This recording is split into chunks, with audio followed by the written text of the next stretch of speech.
Mess with my kids, lose your house. I've got 2 stepsons, who I just call my sons, as I've been in their life since they were 8 and 10, and are now young men.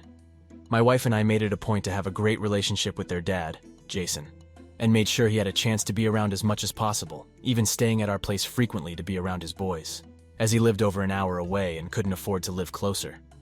Jason had a crazy ex-GF who had tried to claim they were married, variously saying common law or that they were married in secret or married on an Indian reservation, but he had a restraining order out against her because she was nuts and had tried various ways to screw up his life. The ex is a horrible person. She had been arrested several times for forgery and fraud.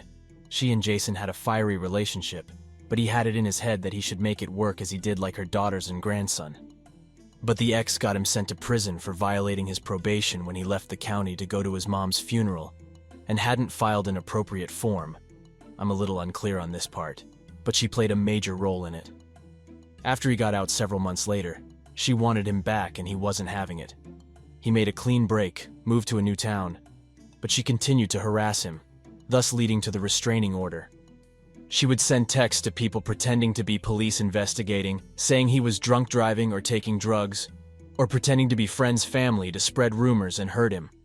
She even sent texts to my kids from burner phones, pretending to be other family or friends, saying awful things about their dad.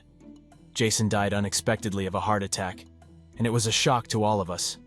He was finally living in peace, had great relationships with friends and his sons, and was the happiest he had ever been. He didn't have much. He lived in a single-wide trailer a friend had let him stay in for free. Some boxes of tools, old comics, video games, D&D books and modules, mementos from his times in the Marines, and an old 2009 pickup, which on several occasions he had promised my oldest son. Let's call him Paul.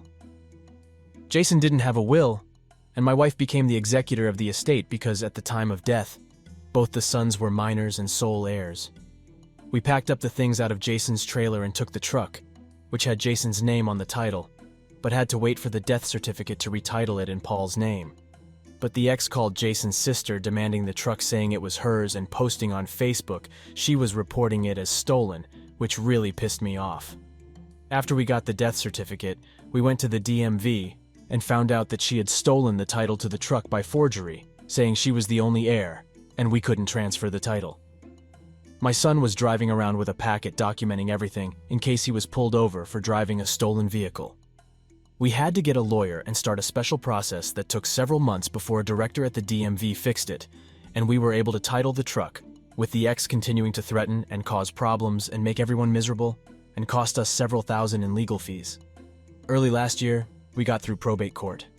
The ex never showed, in spite of saying that she was the wife and sole heir. The court declared the boys as the sole heirs and my wife as executor of the estate in their names. Instead of showing up, the ex sent an email to the court saying she couldn't make it because of work, she doesn't have a job, and that Jason was never around his kids. He didn't miss a single high school football game home or away and never missed a home track meet, and that they were just leeching off his SSI for the back child support. She went on with a bunch of other non-relevant shit just to trash my wife and sons, and pretty much said it didn't matter what the judge said and that she should get everything. During this time, we found out that Jason's name was on the deed of the ex's house.